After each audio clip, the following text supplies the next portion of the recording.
Good morning, Your Honor. Good morning. We have before you today basically a challenge between the proposed order of defendants. Without getting into rehashing the entire objections all over again here, we believe that the order presented by defendants in this case far exceeds the scope of what the court actually ordered. By way of just kind of refreshing the court's memory, You're reviewing. Okay, thank you, Your Honor. I actually personally went over and reviewed the individual court recording itself to make sure I didn't mishear it in any way. From the way the notes that I had taken on this is that the court granted the motion to remove the list pendants, but in lieu of that, he ordered that any funds from the sale be placed in a restricted account. Parties may bring a motion to address those closing costs and any proceeds from that before anyone is to be paid and is to be played in an escrow account that the parties are to agree to. The parties in this case haven't been able to agree to a particular restricted account of any sort. Also, in addition to that, the proposed order by defendants actually also includes language that the court never actually addressed and that we actually have concerns about it being included in there.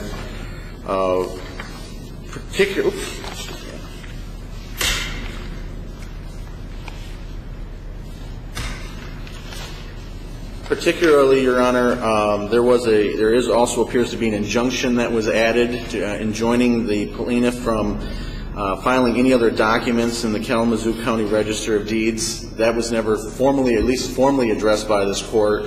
We don't know where this case has taken a bunch of twists and turns already, as probably the court is well aware. We would ask that that not be included as part of the order, because specifically it was not part of this. Additionally,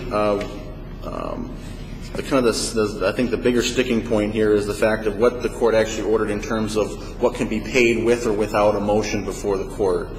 The last time we were here, the two items that were brought up specifically were realtors' fees and titling costs with the transfer of the business. The court, the way I interpret it and the way I re-reviewed it again, was the court provided the parties guidance to the types of things that the court would grant as part of the closing costs, not that the defendants had the ability to use those funds without at least the court being aware of what was going on.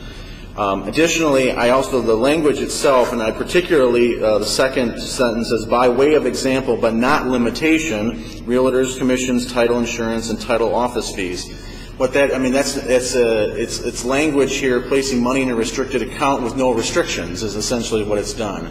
We would ask the court, then, we believe that the proposed order submitted by plaintiffs more fully encapsulates the court's order, and ask that the court actually enter the order proposed by plaintiff. Additionally, one last note I'd like to place on the record here. Friday afternoon, the law office, Terrence Lilly, received a response, and I just actually read it here this morning. This hearing today is about a proposed order, the differences in a proposed order. This brief that was submitted is essentially a motion for reconsideration. I agree. And I have to address it. I agree. Then I'll leave it at that then, and then I have nothing further than Your Honor.